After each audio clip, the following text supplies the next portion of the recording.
Hey guys, before I start the actual video, I'd like to introduce Ninja. She is my cat, her full name is Swift Like a Ninja, and she requires a lot of attention, hence the butt. So today I started my second week back at uni.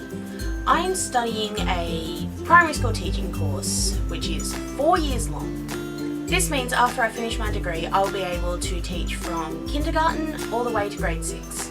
I'm currently in my second year at university, but technically I've been studying for 3 years at a university level because in year 12 I dropped out right before my HSC, which is the big finals for Australian year 12, which means I didn't get an ATAR. Now, you have to have an ATAR to go into university, but here in Australia we have this thing called New Step, which is a free program for people who either haven't completed their ATAR or are not sure whether they want to go into university. So it's kind of like a free trial, if you will. So being at uni for 3 years now, I thought I'd share some of my little tips I've picked up on to help you survive university life. Now, these pretty much only apply to Australian university students because I've got no idea what it's like anywhere else. So yeah, here are some of my tips. Tip number 1, don't buy all your textbooks on the first day. This is mainly because the bookshops and everything are really busy on the first day back to uni, mainly because all the first years are really rushing to get everything organised and sorted to start their university study life. Tip number 2, if you are considering buying the textbooks, which can be a big help, I would wait the first 1 or 2 weeks to suss out your lecturers and tutors, mainly because I have been burned with, you need this book, it is mandatory. So I bought it, $160 textbook we didn't use once. So I just pissed away $160. Tip number 3, I would highly recommend seeing which lectures you can miss. Now, this isn't a I just don't want to go to uni today. This is a what is the point sort of tip, because at the University of Newcastle we have this thing called Blackboard, and with Blackboard they usually post your lecture slides before your lecture so you can see what sort of content is going to be in the lecture.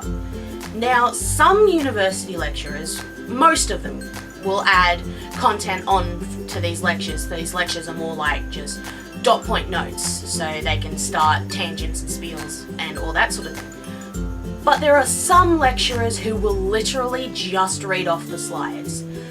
And what is the point of going to uni for a 1 or 2 hour lecture when you can just read the slides in your own time in your pajamas, in bed?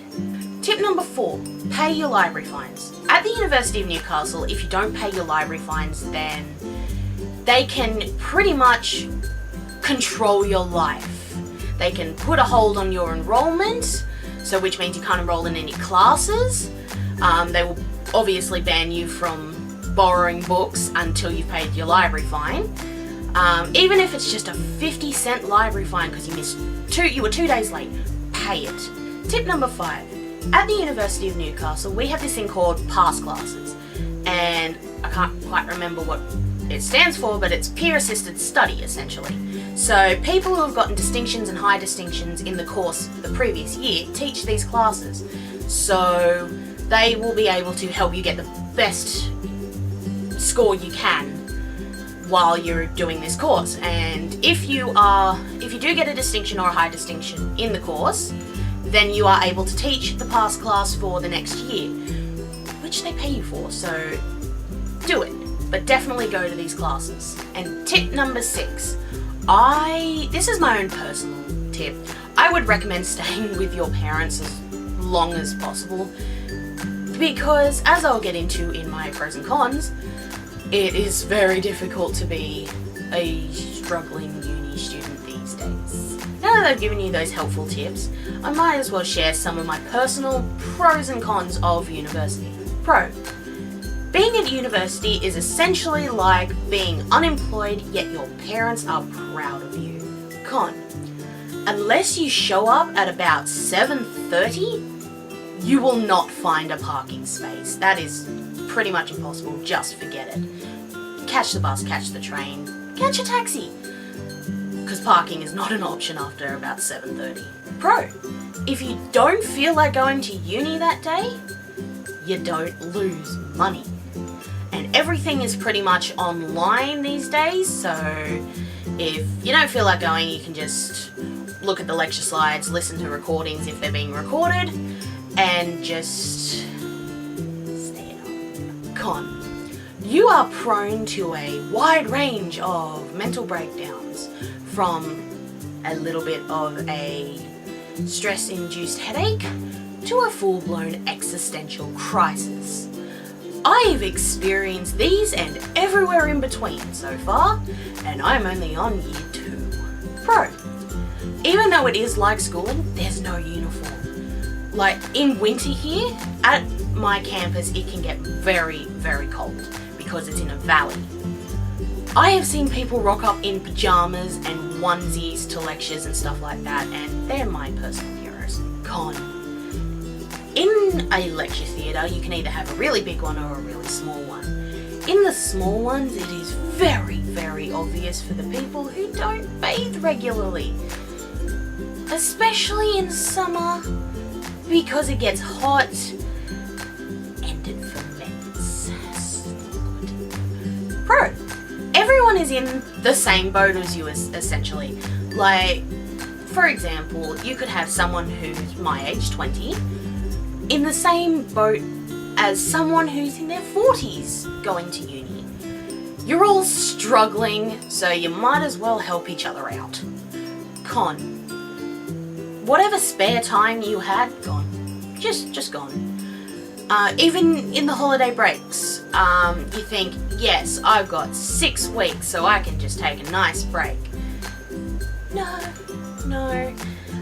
Either you've got assignments due just after the holidays, you've got assignments due in the holidays, or you're preparing for the next semester. The only time you really get a good break is between years. Pro, you can chalk everything up to research. For example, why are you playing a video game? Research.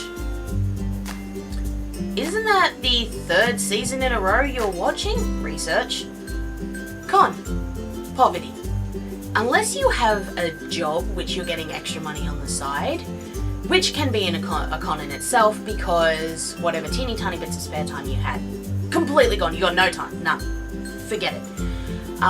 But yeah, unless you have a job, you are shit out of luck. Now, you could be on Centrelink and collecting benefits and stuff like that to help you study, or if you're living out of home, you can get benefits and stuff like that, but that's why I suggested staying at home as long as possible, because other than that, you are screwed. Anyway, I hope those tips, pros and cons, will help you out if you are currently studying university or thinking about studying university.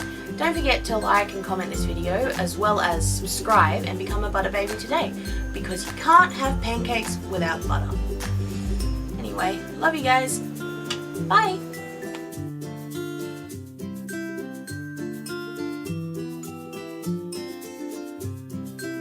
Also, fun little fact, I'm allergic to cats. I own 5 of them. Life is fun, yeah. Go to the camera.